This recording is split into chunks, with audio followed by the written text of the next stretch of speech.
Os escritos joaninos são sempre marcados pelo diálogo que se dá, pelo diálogo semântico que se dá entre a oposição das palavras e o sentido da nossa fé.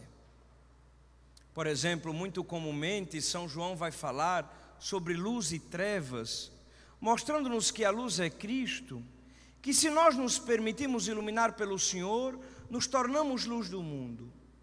Mas se negamos a palavra de Cristo, somos imersos no universo das trevas e não somos capazes de testemunhar o Evangelho, que é luz para o mundo. Hoje o Senhor vai nos fazer compreender o mistério de sua presença, de sua encarnação e de sua redenção, a partir de duas palavras sobretudo. A partir da palavra escravidão e da palavra liberdade. Quem é que de fato caminha no Evangelho? Quem é que de fato caminha na palavra de Deus? Quem é aquele que serve a verdade verdadeiramente? O que poderia parecer um tanto quanto pleonástico e não é, porque servir a verdade não é simplesmente causa de discurso, não significa simplesmente falar desta verdade, mas verdadeiramente vivê-la.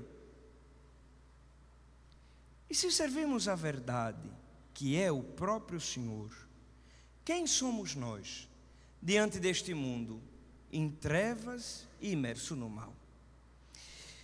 Jesus começa o trecho do Evangelho que nós acabamos de ouvir dizendo: conhecereis a verdade e é a verdade que há de vos libertar.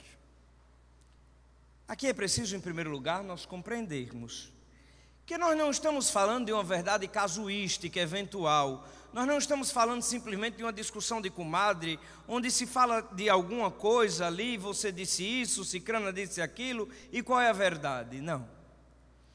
Nós estamos falando da verdade universal e eterna, da verdade inquestionável, que é o próprio Deus.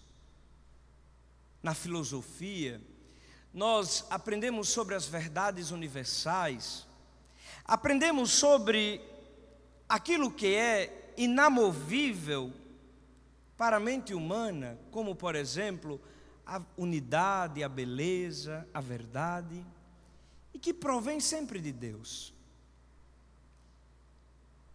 Estas premissas não são subjetivas e dependem do homem, mas ao contrário, nós é que dela aprendemos. Hoje é muito comum a gente ouvir aquelas expressões: a minha verdade, eu acredito na minha verdade, eu defendo a minha verdade, segundo a minha verdade é assim. Mas a verdade é universal e nós aprendemos dela a viver verdadeiramente e coerentemente. A verdade é Deus. Se nós não compreendemos a verdade de forma universal, se não compreendemos a verdade de forma absoluta, tudo entre nós se torna questionável. E é o que nós vemos na sociedade atual. Por que é que alguém vai lá, por exemplo, no Congresso Nacional e defende uma lei absurda como a do aborto e na semana seguinte vai defender a preservação das árvores da Amazônia?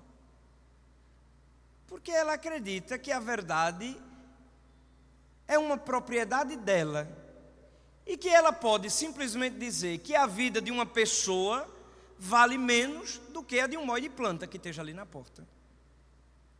É por causa da relativização da verdade que nós deixamos de compreender as premissas universais e de valorizar os direitos que são fundamentais para a vida humana, para a vida do planeta e por aí vai. Quando Jesus diz: conhecereis a verdade e é a verdade que há de vos libertar, ele falava de si e não simplesmente de uma premissa. E é a partir daqui que nós podemos então compreender aquilo que segue o discurso do Senhor. Porque aí Jesus vai dizer: a verdade veio entre vós, foi o Pai que a enviou. vós negastes a verdade, porque servis a outro pai, e não ao Pai que enviou a verdade para vós. Jesus falava do demônio, que é o pai da mentira. Falava do demônio que confunde as cabeças, que confunde as mentes, para que nós não sirvamos livremente a Deus. E aqui está a chave de compreensão para percebermos o vício que nos aprisiona diante do pecado. Quando nós amamos a Deus, quando servimos a Deus, quando vivemos na sua amizade, gozamos do livre-arbítrio. Deus nos apresenta a verdade, mas não nos faz escravos de si. Basta a gente ver, por exemplo, o livro do Gênesis, o diálogo de Adão e Eva com o Senhor. Deus deu a Adão e Eva tudo de maravilhoso que tinha e disse: olha, aquela árvore que está ali é a única que vocês não podem comer do fruto. Mas Deus não amarrou a árvore todinha de arame farpado para Adão e Eva não chegarem lá perto, não. Ele mostrou a árvore, mas deu a Adão e Eva liberdade para escolherem. Qual foi o grande problema? É que quando Adão e Eva se aproximaram da serpente, e a serpente ofereceu o fruto da árvore proibida, eles comeram e se tornaram escravos da mentira da serpente. Quando viram Deus, se esconderam, foram expulsos do paraíso e perderam a felicidade. É precisamente, meus irmãos e minhas irmãs, o pecado, o mal que nos escraviza. E nós podemos experimentar isso no próprio de nossa vida, no dia a dia, das formas mais diversas possíveis. O menino chega em casa e conta uma mentirinha à mãe. A mãe, preocupada com 1 milhão de coisas, não dá atenção, sabe que é mentira do menino, mas quer saber uma besteira dessa? Daqui a pouco ele, minha mãe não ligou, conta uma mentira maior, uma maior. Daqui a pouco o menino chega em casa, se acabando de chorar, e diz: olha mãe, a minha mentira desembocou em tal problema, eu sou escravo agora dessa situação, não sei mais como me libertar, deram em mim no meio da rua, vão vir aqui quebrar as coisas. Tudo começou com uma mentirinha pequena, por causa das moedas de um pão, e às vezes vira um vício que o menino não sabe mais como é que sai dele. Quem se deixa conduzir pelo pecado se torna escravo de Satanás, dos vícios e do mal. Porque o mal não nos dá a liberdade que Deus nos dá. O mal não nos dá a felicidade que Deus nos dá. Pode nos oferecer a sedução de um prazer momentâneo, porque é isso o efeito que o vício produz em nós. O caba vai lá, joga umas moedas num jogo de azar lá qualquer, e de repente o camarada diz: você ganhou o dobro daquilo que você jogou. E o caba fica feliz por meia hora. Daqui a pouco ele joga mais um pouquinho, estoura a conta bancária, acaba com o cartão de crédito, rouba coisa de dentro de casa para dar ao dono da banca. Daqui a pouco ele é escravo do jogo e não sabe mais o que fazer. O prazer pode durar 2 minutos ou 3, mas a escravidão nos coloca sob o jugo a vida inteira. Enquanto, meus irmãos e minhas irmãs, que viver na verdade, que é Cristo, que viver a verdade do Evangelho, que viver verdadeiramente a palavra de Deus, nos faz fortes e corajosos, porque nos dá liberdade para vencer qualquer mal. Na primeira leitura nós acabamos de ouvir um trecho do livro de Daniel. O livro de Daniel é um dos livros mais jovens do Novo Testamento. E conta o encontro do rei Nabucodonosor com 3 jovens, Sidraque, Misaque e Abidênago. Estes jovens adoravam o Deus verdadeiro, o único Senhor. Mas Nabucodonosor, rei da Babilônia, adorava vários deuses falsos. E chama Sidraque, Misaque e Abidênego para dizer: olha, se vocês adorarem a estátua de qualquer um desses deuses que eu coloquei aqui, eu dou a vocês a melhor felicidade, a melhor vida que vocês quiserem.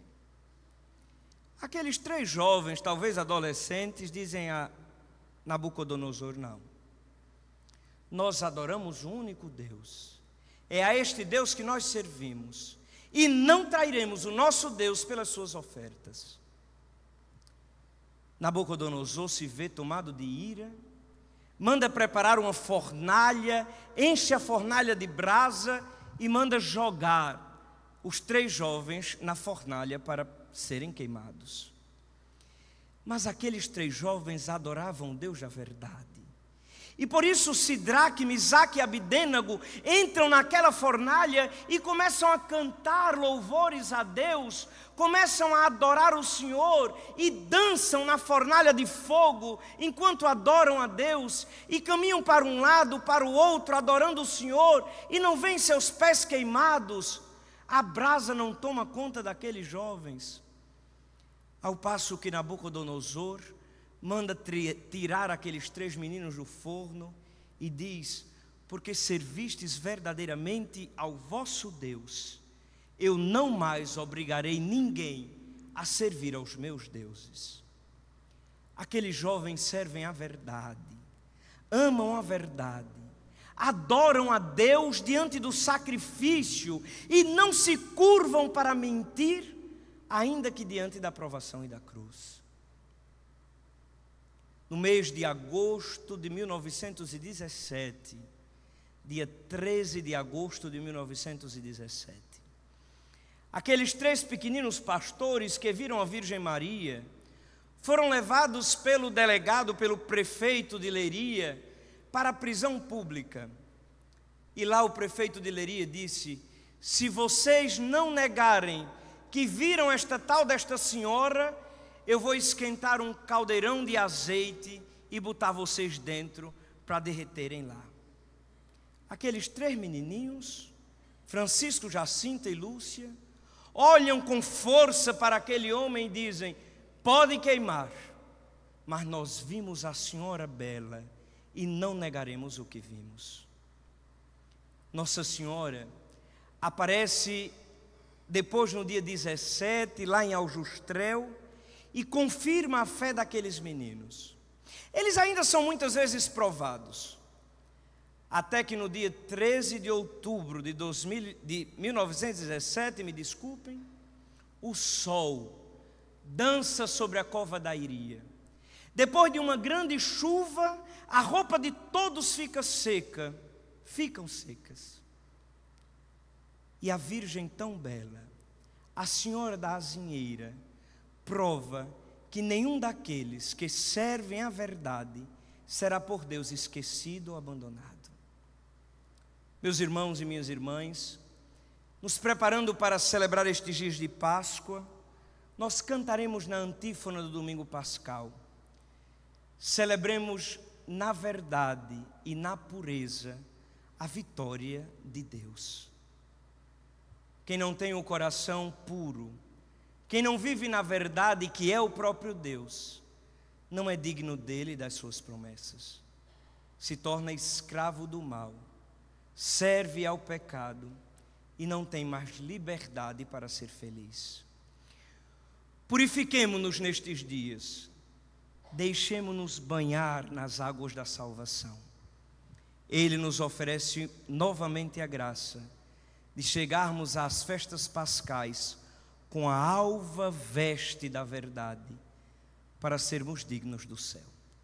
Louvado seja nosso Senhor Jesus Cristo.